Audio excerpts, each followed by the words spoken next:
Γεια σας, με λένε Θάνο και σήμερα θα κάνουμε μια πάρα πολύ εύκολη συνταγή. Θα χρειαστούμε μισό κιλό κασέρι, μισό κιλό ζαμπόν, λουκάνικα, αυγά από ορτίκι, που πολλοί ξέρω ότι δεν τα γνωρίζουν, αλλά αυτοί που τα γνωρίζουν ξέρουν ότι είναι πολύ θρεπτικά για τα παιδιά, πατατάκια, ψωμί του τόστ, καρότο και ένα καρβέλι ψωμί.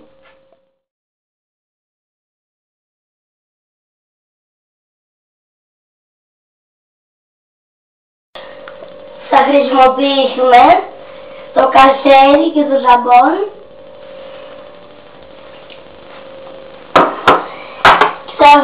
και θα βάζουμε μία ζαμπόν, μία κασέρι, το ένα πάνω στο άλλο, όλα.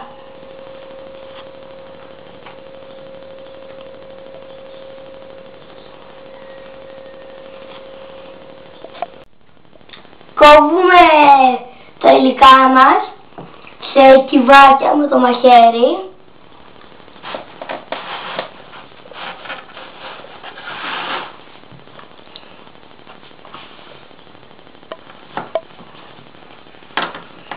Για να τα βάλουμε στο καρβέλι, το οποίο έχω έτοιμο χωρίς την ψύχα από μέσα.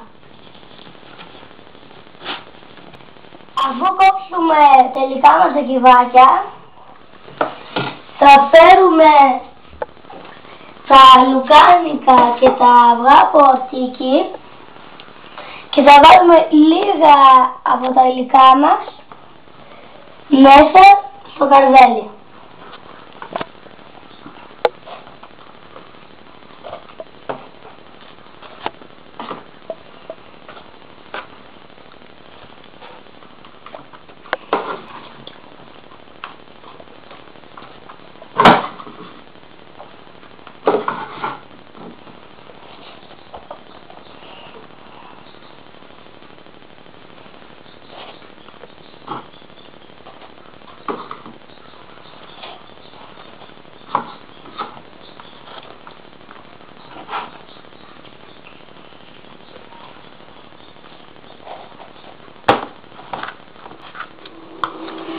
Αφού γεμίσουμε το καρβέλι, θα πάρουμε ένα λουκάνικο που θα περισσέψει, θα το βάλουμε στο καρβέλι να φέρνει από έξω, θα κόψουμε το καρότο σε δύο μικρές ροδέλες και θα σπάσουμε δύο οδοντογλυφίδες σε μικρά κομματάκια και θα τα καρφώσουμε στο λουκάνικο για μάτια.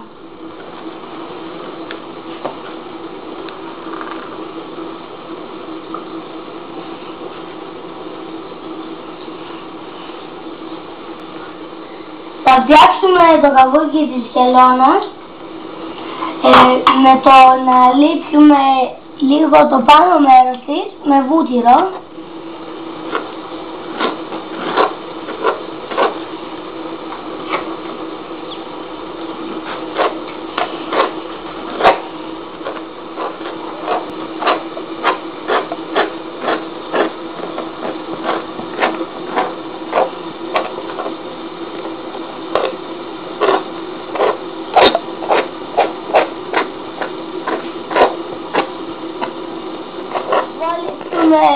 Το καβούκι της χελώνας, δηλαδή το πάνω μέρος, κολλάμε πάνω στο βούτυρο κομματάκια από ζαμπόν και κασέρι.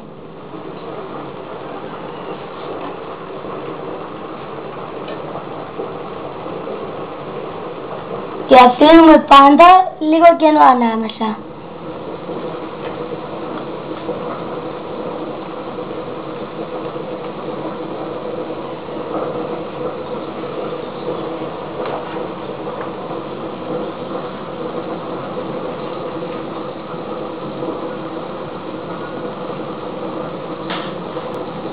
Αφού κάνουμε το καβούκι της χελώνας, παίρνουμε ξανά το κασέρι και το ζαμπόν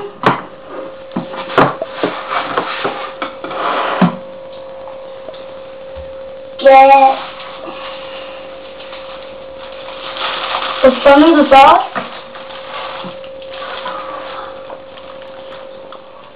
και βάζουμε μία ψωμί, μία ζαμπόν, μία κασέρι.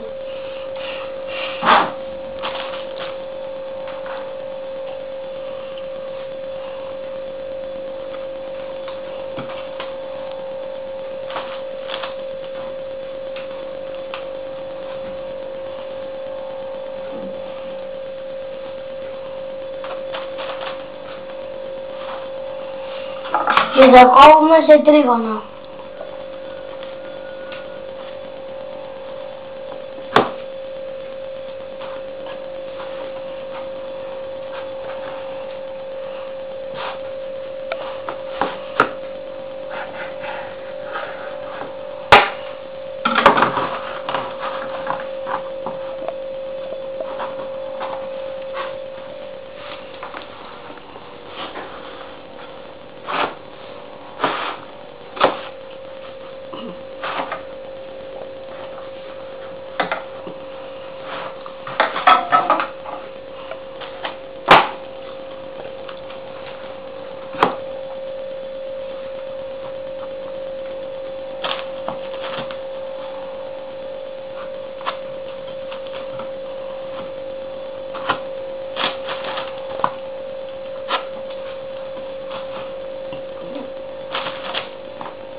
Τώρα, εγώ τα βάζω εδώ πέρα, αλλά εσείς βάζετε τα όπως θέλετε για να στολίσετε το χώρο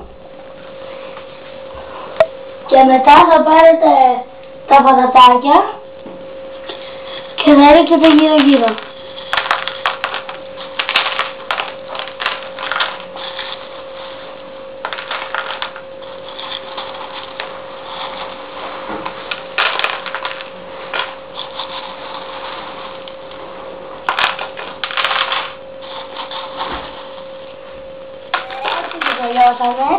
Όποιος θέλει μπορεί να βάλει ομπρελίτσες και σημαίακια με οδοντοκληθίδες πάνω εδώ πέρα να το στολίσει, ανάλογα τι εποχή θα είναι και θα είναι έτοιμο για πάρτι.